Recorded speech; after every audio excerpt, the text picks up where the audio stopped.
So agulagulu mwankumbukira Wanda Nsisha. You know, I have beef with Wanda Nsisha. Ndikuzani beef yanga. Poyamba nali mfana uli ndi manziwa makaku Birmingham wa maphunzira. It was someone that I was close to nthawi na again majeza na here there. Then atapita ku Malawi anangulowa chipwirikiti chachokuti alibe maloyalties ndikumafika point chakuti kumanding'amba so ineyo to please the politicians. Ndeineyo ndine munthu mmodzi amene you don't mess around with, because ine ndimapanga respond kaya nditenga zaka 10 ndisanapange respond, koma tsiku limene ndizakumbukire kuti pachafana anapanga zakuti ine patopafana chopanga zakuti ine ndimayanga, I will return the favor, because pa dziko lapansi pano iwe sunganene shiri yaile ineyo osakubwezera yayi. No, tonse timapanga create ma platform awawa ndicholinga chokuti tizipanga justify zimene anthu ena kuti namizira. Anyway, ngani ndabwera nayo pano ndiyakuti Wanda Nsisha wanguona kuti Brian Banda wamwalira.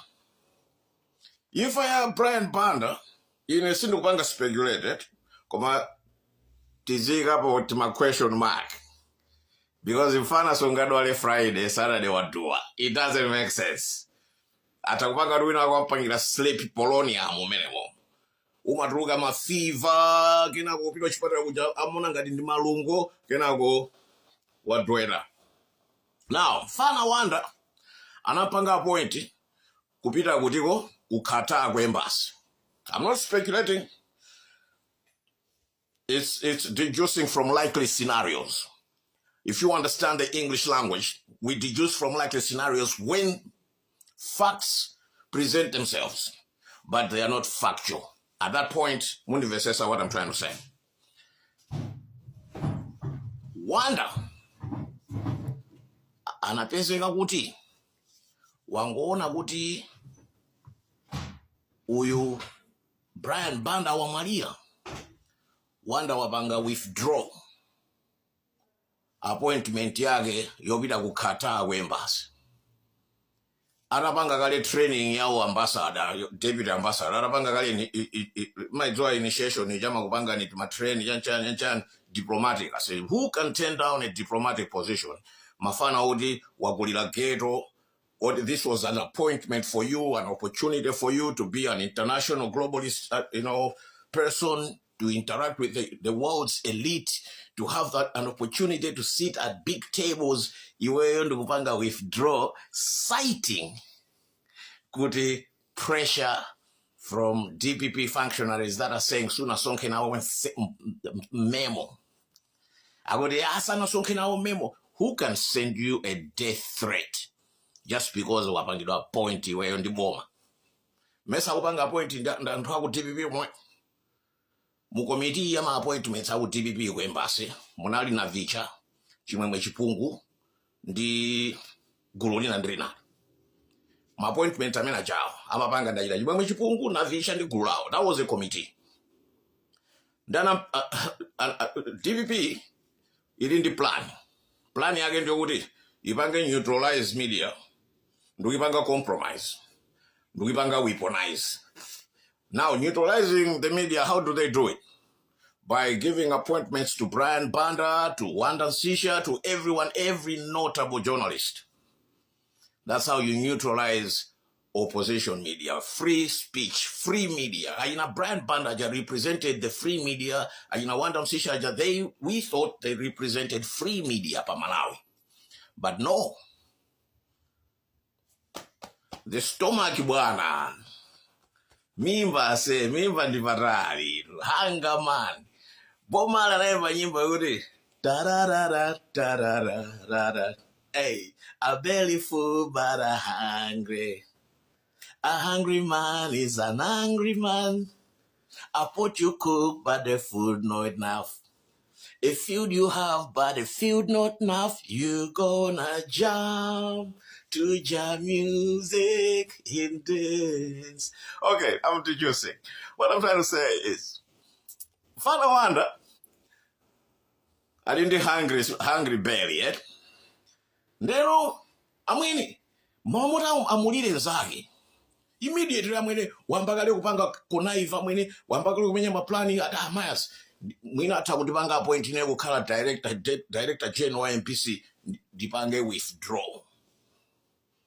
Wabanga withdraw, appointment yake as an ambassador, targeting, position wa isi ya wenzake yucha, Brian Bando. Kuganiza kumene kukundi my thoughts, my opinions, but inendi maona patali mamemba. I studied psychology. I know how people think. Now, ndaiwerenga kuti mfana iyi movie yake minomenya ndiyo, ndimene iyi. Akufuna kuti sewera ife ya Malawi. Kati fe ndatopusa. Amwene, Malawi yanzidu sinifa ntopusa ya. Ndipo, ineyo okay. Wanda, you are ambitious. But you could have given it time until Brian Banda is buried, is down in the dirt. Mwina no ndukuyamba, at least give yourself a week to mourn. Then in ndukuyamba no ma shenanigans ako, no trying ma plotting ako, ma planning ako, ma chan, because people can suspect what you end up in a material mfano jamankwala. Just saying, I'm not saying you did. But Malawi is a speculative country. Everything in Malawi is speculation. Diziko la anthu osauka. A president anu ulibe. Diziko loti kwa anthu oganiza.